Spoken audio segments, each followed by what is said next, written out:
I feel the need to make this video because Gamergate is getting attacked for things it is not responsible for. To be clear, I am not a gamer myself, but I have found myself pulled more and more towards the Gamergate side of things based on the actions of people on each side. Before I talk about what Gamergate is not, I will explain my take on what it is. Many people will claim that Gamergate is entirely about ethics in the gaming media, and that is indeed how the hashtag started.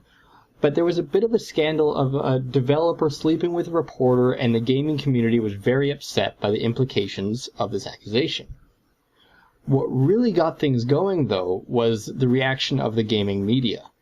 Rather than reporting both sides of this issue, they staunchly took the side of the developer and then went on to declare all gamers to be white male misogynists. This understandably made gamers even more upset, and so Gamergate was born. Since then, people on both sides of the debate have been threatened, harassed, and had their personal information posted online. Again, though, the games media reported on only one side of this. Feminism has also been an important part of the Gamergate controversy, since many of the prominent people on the anti-Gamergate side could be described as radical feminists. Before this blew up, there had already been an ongoing discussion about the attempts by feminists to influence gaming culture and the games themselves. The bias in journalism that many Gamergaters are fighting against was in fact a feminist bias. So it's difficult to talk accurately about Gamergate without bringing up feminism as well. Now, there are some things being said about Gamergate that are simply not true. The first is that the movement hates women. Now, it can be demonstrated pretty clearly that the movement as a whole hates certain people, and many of those people are women. But it needs to be made clear that these people are not being hated because they are women. They are being hated for things they said and did, and they just happen to be women. The second thing I want to address is the idea that Gamergate itself is harassing, threatening, and releasing the info of these people. Well, it is possible that the people taking those actions also support Gamergate. None of those actions have been condoned or supported by Gamergate as a whole.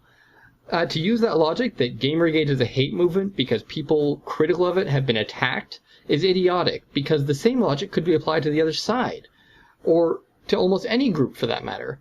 Every group, especially one that has no official membership or way to keep people out, will have a few crazy or sociopathic people involved in it. You cannot blame the whole movement for the actions of certain individuals who may not even belong to the group. The fact is that Gamergate has been very clear in its anti-harassment message.